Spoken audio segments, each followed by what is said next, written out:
आज तक जो पर्चा लीक कराए गए हैं उनके ऊपर कोई कार्रवाई नहीं हुई। रात में अगर किसी को इमरजेंसी पड़ जाए तो डॉक्टर ही नहीं है। जो किसानी का पैसा आता वो भी नहीं मिल रहा। इस देश जो है बाबा साहब के संविधान से चलता है। किसान परेशान है, महिलाएं परेशान है, युवा छात्र आप शिक्षा पे देख लीजिए। मंदिर मस्जिद के नाम से हमको आपस में लड़ाकर सिर्फ मंदिर मस्जिद की बात करते हैं। शिक्षा पे जीएसटी लगा दिया, गैस बहुत महंगी कर दी है और रिचार्ज बहुत महंगा कर दिया है। विधवा वाला पैसा वो भी कट जाता, कभी मिलता कभी नहीं मिलता। से जो है आपके मलौली गांव में आए हुए हैं और हम लोग के आने का मुख्य कारण ये है कि जो इलेक्शन होने वाला है चुनाव 2024 का है ना, तो उसमें आप लोगों की क्या प्राथमिकताएं हैं हम ये जाने, क्योंकि हम लोगों को अगर हम लोग देश के साथ जुड़े हैं। सबसे पहले क्या है, देश है। अगर देश है तो हम है, नहीं तो नहीं है भाई। तो सबसे महत्वपूर्ण होता है देश की बाहरी ताकतों से सुरक्षा, फिर आंतरिक सुरक्षा जो आतंकवाद है और चीज़ें हैं। उसके बाद आता है देश का विकास, देश की अर्थव्यवस्था और युवाओं को रोजगार। तो ये मुख्य बिंदु है। और कृषि चूँकि हम लोग का कृषि प्रधान देश है, ठीक है, तो कृषि में क्या क्या हम लोगों को सुविधाएं मिल रही हैं, किसान हमारा कितना मजबूत हो रहा है, मतलब जो हम खेती कर रहे हैं उसमें क्या सुविधाएं मिल रही हैं, और जो हमारा माल बन रहा है, तैयार हो रहा है, उसको कितना अच्छा बाज़ार मिल रहा है। तो ये मुख्य बिंदु हैं विकास के, जिस पे आज हम लोग आपसे बात करना चाहेंगे।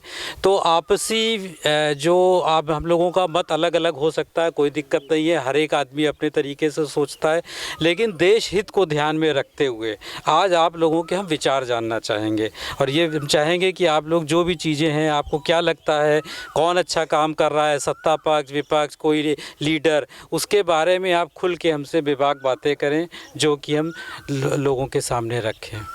तो हम आपसे जानना चाहेंगे, बताइए, आप बताइए। नमस्कार। सबसे पहले तो मैं आपके दर्शकों को बहुत बहुत धन्यवाद एवं आभार प्रकट करता हूं। दिनेश प्रधान, ग्राम पंचायत सकनापुर, विकासखंड गोसाईगंज, जनपद लखनऊ से। देश हित में बात पे आप देख ही रहे हैं, संसद में जो भी सवाल उठाया जाता है, जो बात करता है उसको निष्कासित कर दिया जाता है। किसान के हित में कोई बात हो नहीं पा रही है। 700 किसान शहीद हुए हैं, उन पर आज तक किसी ने सुध नहीं लिया है। एमएसपी कानून बनाने के लिए बात हुई, एमएसपी भी नहीं हुआ। सबसे ज़्यादा किसानों का नुकसान तो यही हो रहा है कि उनको एमएसपी नहीं मिल पा रही है। और बात की जाए अगर, तो किसानों का जो अनाज लिया जाता है सीधे पूंजीपति डायरेक्ट ले जाते हैं। वो अपने हिसाब से पैकेजिंग कर करके अपना माल तो कमा रहे हैं, लेकिन किसान को वो सुविधाएं नहीं मिल पा रही हैं। ना तो बेरोजगारी पर कोई सवाल उठाया जा रहा है। बेरोजगार परेशान है, महंगाई है, किसान परेशान है, महिलाएं परेशान हैं, युवा छात्र आप शिक्षा पे देख लीजिए। शिक्षा पे जीएसटी लगा दिया। भाई गरीब बच्चे नहीं पढ़ पाएंगे तो इनसे सवाल नहीं कर पाएंगे, यही तो मुद्दा इनका है। नौजवान परेशान, 2 करोड़ इन्होंने कहा था नौजवानों को रोजगार देने की बात कही थी, उस पे इनसे बात करो तो ये मन की बात करने लगते हैं। तो आपको लगता है कि जो अगर हम एक किसान के उससे बात करें तो उसका जो एमएसपी पे उसको समर्थन मूल्य जो मिलना चाहिए वो नहीं मिल रहा है। दूसरी चीज़, जो वो खेती की चीज़ें उगाता है उसको प्रोसेसिंग करके बड़ी बड़ी मल्टीनेशनल कंपनियां बहुत ऊंचे दाम पे बेचती हैं, लेकिन किसान को वही थोड़ा सा मूल्य मिलता है। युवाओं को रोज़गार से संबंधित आपने बात रखी कि वहाँ पर भी बहुत ज़्यादा कोई कार्य नहीं हुआ है। और इसके अलावा आपने जीएसटी वगैरह के कुछ बिंदु रखे, आपका क्या कहना है? संतोष रावत, राष्ट्रीय सचिव बाबा साहब अम्बेडकर वाहिनी। इस देश जो है बाबा साहब के संविधान से चलता है। जो नया संसद भवन बना है उसमें सिंगोल रखा गया है, उसका सीधे सीधे इशारा है कि वो इस देश में लोकतंत्र ख़त्म करके एकदम तानाशाही रवैया अपना के वो बाबा साहब के संविधान को नहीं मानने वालों लोगों की सरकार है। और जहाँ तक बेरोजगारी,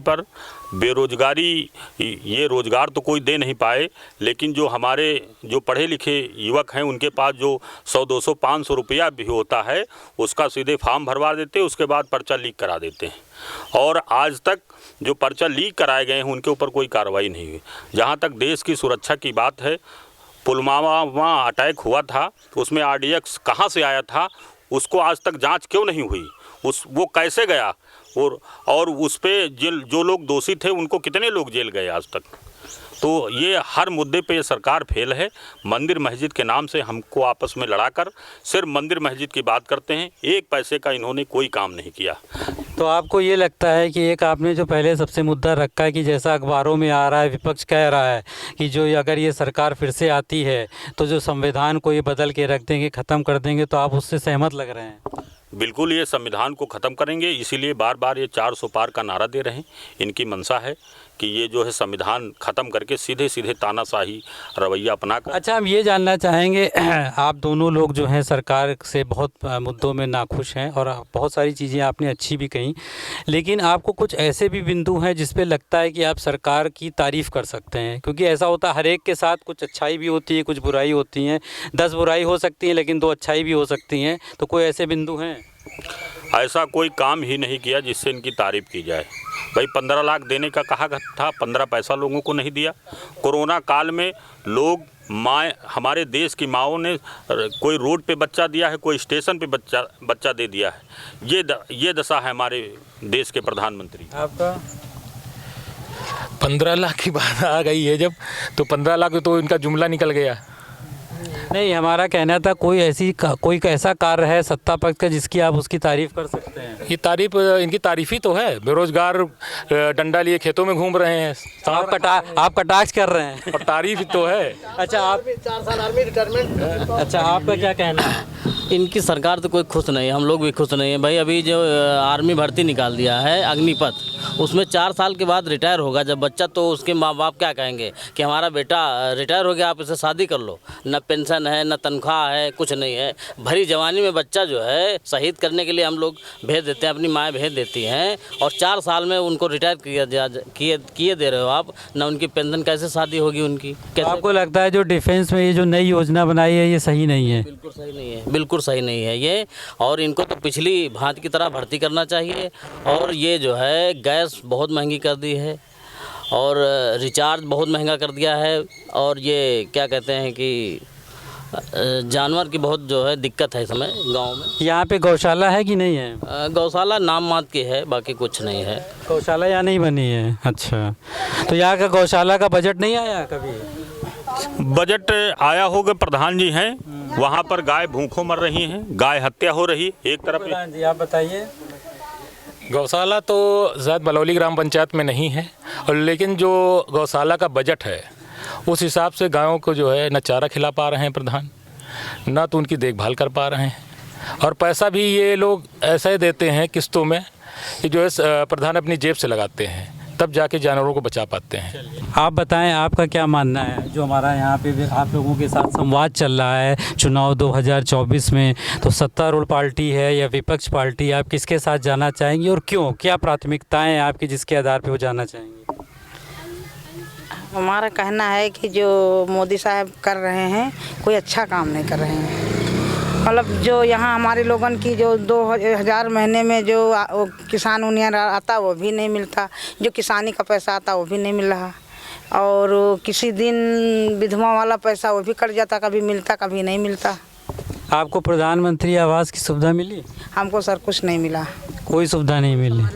राशन मिलता है आपको? राशन मिलता है, राशन के अलावा कुछ नहीं है? नहीं कुछ नहीं है। शौचालय मिला आपको? शौचालय भी नहीं मिला, और शौचालय भी नहीं मिला है। हमारे खेती भी नहीं है। क्या बताया आपने? राशन में बजरा भी देने लगे हैं। अच्छा, बाजरा देने लगे हैं। तो बाजरा आप तो खाते होंगे आप लोग? बाजरा खाने का सीजन है जाड़े में, तो गर्मी में दे रहे हैं? दे रहे हैं गर्मी में। क्या सर जी, मोदी जी आप इस समय में बजरा खाएंगे? आप ये बताइए हमसे। मोदी जी को अब इस समय में बजरा दिया जाए तो मोदी ने खाएंगे? हम लोग छोटे आदमी को दे दे खा लो, क्या हमारा लोगन कज्जू नहीं है? गलत कहते हैं सर। बिल्कुल, गर्मी में तो नहीं खाया जा सकता, बस नहीं खाया जा सकता है। आपको ये बजरा जुंदरी खाने का समय होता है उधर। आप इस समय में आपको रजैया उड़ाई जाए तो क्या उड़ोगे? आप बताइए। बहुत सही कहा आपने, बहुत सही कहा। उड़ोगे? अच्छा, ये बताइए, आप लोग यहाँ बैठे हैं, सब लोग बैठे हैं, अगर हम अपना फ़ायदे को थोड़ी देर के लिए हटा दें कि हमें कोई फ़ायदा मिला या नहीं मिला, अगर हम, चूँकि ये प्रधानमंत्री का चुनाव हो रहा है, प्रधानमंत्री के लिए, तो हमें देश भावना से बात करनी होगी, क्या बड़े काम हो रहे हैं देश में। तो अगर हम देश की, हमने बात करी एक आंतरिक सुरक्षा, एक बाहरी सुरक्षा, देश की अर्थव्यवस्था, उन मुद्दों पे आपको कुछ ऐसा लगता है कि क्या कुछ अच्छा काम हो रहा है या वहाँ भी नहीं हो रहा है? हमारे यहाँ कोई काम अच्छा नहीं हो रहा भैया। आप बताइए। हमारे यहाँ भैया कोई अच्छा काम नहीं हो रहा है। ठीक, मोदी जी हैं, मोदी जी की सरकार बनेगी, ठीक है। बाकी हमको कोई ना कॉलोनी मिला ना सोचा कोई चीज़ हमको नहीं मिला। राशन मिला आपको? राशन बदला मिल रहा है, गेहूँ मिल रहा है, चावल मिल रहा है। अच्छा, 6,000 रुपया जो आते थे वो मिल रहा है? कुछ नहीं मिल रहा हमको। आपको 6,000 रुपया मिला? नहीं सर, हमको नहीं मिलता। 2,000 जो खेती की मिलते वो भी नहीं मिला। मिलना बंद हो गए क्या? हाँ, बंद हो गए हैं सर हमारा। हाँ, आपका क्या कहना है? जी नमस्कार। नमस्कार सर, ये जो मोदी जी काम कर रहे हैं ये बिल्कुल सही नहीं कर रहे हैं, क्योंकि ये जितने फॉर्म वगैरह भराते हैं उसके बाद में लीक कर देते हैं। बच्चे कुछ गांव से एकदम गरीब होते हैं, कुछ खुद की मजदूरी करके पढ़ाई करते हैं, तो ये बिल्कुल गलत है। ये हमारे अगर ये फॉर्म निकालते तो उनको जॉब भी दिलाएं, बच्चों की प्रॉब्लम समझें, क्योंकि कुछ बच्चे ऐसे हैं जो खुद अपना काम मजदूरी करके अपनी फ़ीस जमा करते हैं, और स्कूलों पर जो इतनी ज़्यादा फ़ीस ली जा रही इस पर भी उनको ध्यान देना चाहिए। ये हमारे साथ जो है आपका क्या नाम है? जी, खुशबू यादव। खुशबू ने एक ये बहुत महत्वपूर्ण मुद्दा उठाया, और हमारे एक साथी ने भी उठाया कि जो बड़ी बड़ी परीक्षाएं होती हैं उन परीक्षाओं में ना जाने कहाँ से आदमी मेहनत करके रुपए फूंक के पहले फॉर्म भरता है, उसके बाद परीक्षा केंद्र तक जाता है, उसके साथ में लोग जाते हैं। गार्जियन जो है फीस देने में असमर्थ है और खुद अपनी मेहनत से। हाँ, तो परीक्षा केंद्र पे लोग जाते हैं और वहाँ पे उसके बाद परीक्षा होने के बाद परीक्षा का पेपर लीक हो जाता है। इस संबंध में केंद्र सरकार को बहुत सख्त सजाएं देनी चाहिए, जिससे कि इस तरीके की जो व्यवस्था है इसको ख़त्म किया जा सके, जड़ से ख़त्म किया जा सके। पेपर लीक होने की व्यवस्था कैंसर की तरह हो गई है। और दूसरी चीज़ आपने बहुत अच्छा मुद्दा उठाया मधु ने, कि जो शिक्षा व्यवस्था है, शिक्षा जो हमारे देश में है इतनी महंगी होती चली जा रही है कि लोगों को बच्चे पालना एक बहुत बड़ा मुद्दा बन गया है आज की तारीख में। अगर किसी भी अच्छे स्कूल में, चाहे वो नर्सरी से ले के हम 12वें तक की बात करें, जो कि बेसिक एजुकेशन, सेकेंडरी एजुकेशन और प्रोफेशनल एजुकेशन की बात करें, तो वो समान आदमी के जेब से बाहर होती चली जा रही हैं। लोग एक बच्चे पे आ रहे हैं और एक बच्चे के लिए भी उनको सोचना पड़ रहा है कि उसको पढ़ा पाएंगे कि नहीं पढ़ा पाएंगे। आइए इस बारे में हम और अपनी बात जारी रखते हैं। सर, ये जो यूपी पुलिस का ये फॉर्म निकला, मैंने देखा गांव से बच्चे जो कभी कोचिंग नहीं जाते थे वो भी 800 रुपये, 1,000 रुपये मंथली फ़ीस देकर 1.5, 2 साल से कोचिंग किए हैं। वो पेपर देने गए, पेपर लीक हो गया। उसके बाद में अगर वो बाहर, कुछ गार्जियंस ऐसे रहे कि अपना खुद मजदूरी करके अपने बच्चों को जो काम करते थे वो भी छुड़वा के बाहर कोचिंग के लिए भेज दिए हैं कि मेरा बच्चा कल को कुछ करेगा। हमारे साथ जो मधु है, उन्होंने शिक्षा से, सारे मुद्दे उनके शिक्षा और नौकरी से संबंधित हैं, और इन्होंने बहुत अच्छी बातें रखी हैं कि बेचारे स्टूडेंट्स जो हैं वो लोग कोचिंग में पैसा बर्बाद कर रहे हैं, स्कूल में पैसा बर्बाद कर रहे हैं, उसके बाद फॉर्म भरने में पैसा बर्बाद करते हैं, और उसके बाद एग्ज़ाम देते हैं और पेपर लीक हो जाता है, फिर एक कोई नया पेपर का डेट आ जाता है। इस बार ये पुलिस वाले फॉर्म जब अप्लाई किए गए, इतने मुझे इस वक्त याद नहीं है, इतना करोड़ रुपए सरकार के पास हो गया है कि वो आराम से सिर्फ इसी पैसों से अपना इलेक्शन लड़ सकते हैं। अच्छा, ये बताइए जो EWS वगैरह की जो लोगों की स्कीमें हैं उसके बारे में आप कुछ बताना चाहेंगे? उसका कुछ लाभ मिल रहा है यहाँ पे लोगों को? जब से देश में मोदी जी की सरकार बनी है, बैकवर्ड को आरक्षण मिलते मिलते 50 साल लग गया, क्योंकि देश आज़ाद हुआ था 1949 में, 50 में पूर्णतः संविधान का देश में लागू हुआ था, और उसी समय मांग हुई थी कि बैकवर्ड को आरक्षण दिया जाए। 1990 में जो है BP सिंह की जब सरकार बनी तब आरक्षण बैकवर्ड को मिल पाया।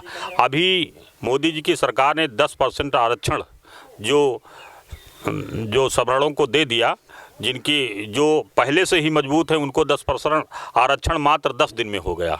उसमें कोई समय नहीं लगा ना उसके लिए कोई कमेटी बनी। और शिक्षा पर जहाँ तक बात है कि हीरे पर GST 3% है, कापी किताब पर GST 18% है।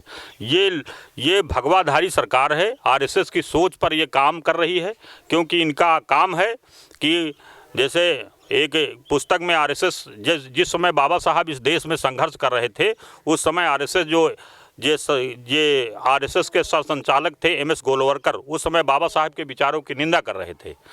1940 में एक किताब लिखी गई है, उसके सरसंचालक हैं उसके सर संचालक। हम चाहेंगे कि कुल अगर हम बहुत सूक्ष्म में आपसे पूछना चाहें तो हम ये सूक्ष्म में पूछना चाहेंगे कि क्या आपको लगता है कि अगर कोई विपक्ष सरकार आती है तो जो गरीबों के मुद्दे हैं या जो आपने बीसी ओबीसी या और जो जातियाँ उनके जो मुद्दे रखे, क्या उनको ईमानदारी से सुलझाया जाएगा? देश को आज़ाद हुए लगभग 75 साल हो गया है, आरक्षण कोटा आज तक नहीं पूरा हुई।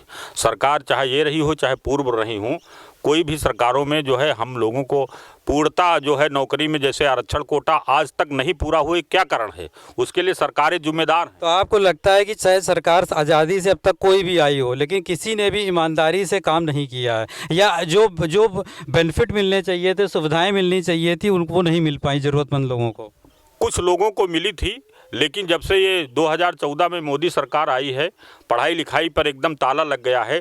जिससे जो हम लोगों को फीस मिलती थी, बच्चों को वजीफ़ा मिलता था, जो सरकार मैनेजमेंट की पढ़ाई करती थी, सरकार द्वारा जो गरीब बच्चों को पैसा मिलता था, वो सारा बंद हो गया।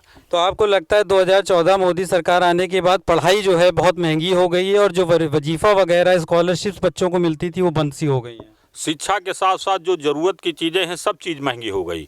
जीरा इस समय 700 रुपये किलो। अच्छा, एक बहुत महत्वपूर्ण मुद्दा हमें आप लोगों से किसी ने सुनने को नहीं मिला, स्वास्थ्य के बारे में आप क्या कहना चाहेंगे? आप बताइए। स्वास्थ्य भी जो है वैसे है जैसे सारे काम हो रहे हैं, स्वास्थ्य भी बहुत ज़्यादा नहीं है। सरकारी अस्पताल चले जाओ तो कोई देखने को तैयार नहीं होता, प्राइवेट अस्पताल ना हो तो लोगों के मरीज। आपका जो यहाँ गोसाईगंज में जो कम्युनिटी हेल्थ सेंटर है CHC, वहाँ पे क्या है? वहाँ लेके जाओ तो तुरंत वो रेफर कर देते हैं बलरामपुर मेडिकल कॉलेज, और वहाँ कोई इलाज नहीं। OPD की सुविधा है? सुविधा सारी है, लेकिन अगर ज़्यादा सीरियस आप मरीज ले गए तो तुरंत रेफर सिविल या बलरामपुर। अगर प्राइवेट अस्पताल ना हो तो सरकारियों में देखभाल बिल्कुल नहीं होती। आपका क्या कहना है इसमें? स्वास्थ्य के मुद्दे पे आपका क्या? स्वास्थ्य के मुद्दे पर लोगों से खिलवाड़ किया इन्होंने। जाना वैक्सीन का देख लीजिए, कोरोना का वैक्सीन कंपनी से भी इन्होंने चंदा ले लिया। बताइए, लोगों की जान। हम जानना चाहते हैं आपका कम्युनिटी हेल्थ सेंटर कैसा काम? कम्युनिटी हेल्थ सेंटर बना तो है, दिखावे के लिए बना हुआ है। आप देखेंगे कुत्ते टहल रहे हैं। अभी जो है ये जो आयुष्मान स्वास्थ्य योजना जो हमारी सरकार ने चालू की है, जिसमें 5 लाख रुपए तक का बीमा है, इसमें आपको लगता है कि ये इसका आप लोगों को लाभ मिल रहा है? कोई बताना चाहेगा? गरीब आदमी को किसी को लाभ नहीं मिल रहा है। जो लोग चतुर चालाक लोग हैं वो लोग अपना कार्ड बनवाए हैं। इसमें इतने लोग बैठे हैं, किसी से पूछ लीजिए इसका लाभ। ये तो खुली सरकारी धन की लूट हो रही, सीधे लूट हो रही। तो यहाँ पे जितने लोग बैठे हैं, जो भी पात्र लोग हैं, उनमें भी किसी लोगों का आयुष्मान हेल्थ कार्ड नहीं बना है? नहीं सर, नहीं बना है। नहीं बना है? आपका नहीं बना है? हमारा सर नहीं बना है। आपका नहीं बना सर। आपका? जी नहीं बना। आप पात्र हैं? नहीं पात्र हूँ। नहीं, ये पात्र है।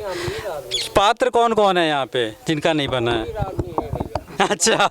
तो प्राथमिक स्वास्थ्य है वो भी आपको नहीं पता कहाँ मिलता है? ये जो आयुष्मान स्वास्थ्य मंदिर की बात हो रही है, आपको पता है इस बारे में? जी नहीं पता है। तो मतलब आप गांव वालों को इस बारे में कोई जानकारी नहीं है कि इस तरीके की यहाँ कोई सुविधा है कि नहीं है? ऐसा कोई यहाँ कोई बिल्डिंग बनी नहीं तो हम लोगों को जानकारी कहाँ? योगी जी की सरकार 2017 से दोबारा फिर रिपीट हो गई। आप 6000 आबादी, हम लखनऊ राजधानी में बता रहे हैं कि कोई अगर अस्पताल भारतीय जनता पार्टी की सरकार ने बनाया हो तो बता दें, किसी को जानकारी हो। हमको तो नहीं है। ये तो आप गांव में बैठे हैं, हम राजधानी की बात कर रहे हैं। उत्तर प्रदेश जो राजधानी है, कैंसर हॉस्पिटल जो समाजवादी पार्टी के राष्ट्रीय अध्यक्ष अखिलेश यादव जी ने बनाया था, उसका नाम बदलने का काम किया। बिल्डिंग बनी पड़ी है, डॉक्टर नहीं दे पा रहे हैं। बिल्डिंग बनी है, इनके पास डॉक्टर नहीं। तो आपका मानना है नए अस्पताल पहले के या तो जो बने हैं या बनाए गए हैं उनमें डॉक्टरों की सुविधा तक भी नहीं है? नहीं, कहीं पे सुविधा कोई नहीं है, डॉक्टर कहीं मौजूद ही नहीं। आप कैंसर इंस्टीट्यूट देख लीजिए या फिर CHC गोसाईगंज देख लीजिए, पूरी तरह से डॉक्टर उपलब्ध ही नहीं रहते हैं। रात में अगर किसी को इमरजेंसी पड़ जाए तो डॉक्टर ही नहीं है। आपका CHC का मतलब यही होता है कि अगर किसी को कोई इमरजेंसी पड़ती है तो प्राथमिक उपचार यहाँ पे हो जाना चाहिए, लेकिन जब यहाँ पहुँचो तो सीधे जो खाना पूर्ति वाले लोग होते हैं एक बिल वाउचर बना देते हैं, भैया आप लेके जाओ, बलरामपुर ले जाओ, सिविल ले जाओ, और उसका और यहाँ से बलरामपुर सिविल जाता, वहाँ तक उसकी नहीं कोई सुनी जाती तो आदमी किसी तरह प्राइवेट उसमें चला जाता है। आपका क्या कहना है स्वास्थ्य? सर यहाँ पे जब कोई बीमार होता था तो यहाँ जो झोला छाप है उसी डॉक्टर के पास जाया जाता है। झोला छाप के पास जाते हैं। अच्छा ये बताइए, कभी आपको ऐसी चिकित्सा संबंधी इमरजेंसी की बात आई तो उसमें आपको क्या हुआ? आपके साथ आपको कुछ इलाज मिला, नहीं मिला? नहीं सर, कुछ नहीं मिला। जाओ तो वहाँ पे लौटा देते, बलरामपुर चले जाओ और लोहिया अस्पताल चले जाओ या सिविल चले जाओ, यही बता देते। तो आप देख सकते हैं कि क्या कहते हैं, यहाँ पे सभी का एक मत है मलौली गांव में कि जो स्वास्थ्य संबंधी जो बातें होती हैं कि जो NHM है, राष्ट्रीय स्वास्थ्य योजना, वो गांव के स्तर पे काम कर रहा है, आयुष्मान स्वास्थ्य मंदिर की तरह काम कर रहा नहीं है। यहाँ पे झोला छाप डॉक्टरी जो है उनको मिलता है। इसके बाद जो यहाँ का जो ब्लॉक लेवल पे जो स्वास्थ्य केंद्र है, जो CSC जिसको कहते हैं, वहाँ पे भी कोई सुविधा नहीं मिल रही। उनको सीधे जो है जिला अस्पतालों की तरफ रिफ़र कर दिया जाता है।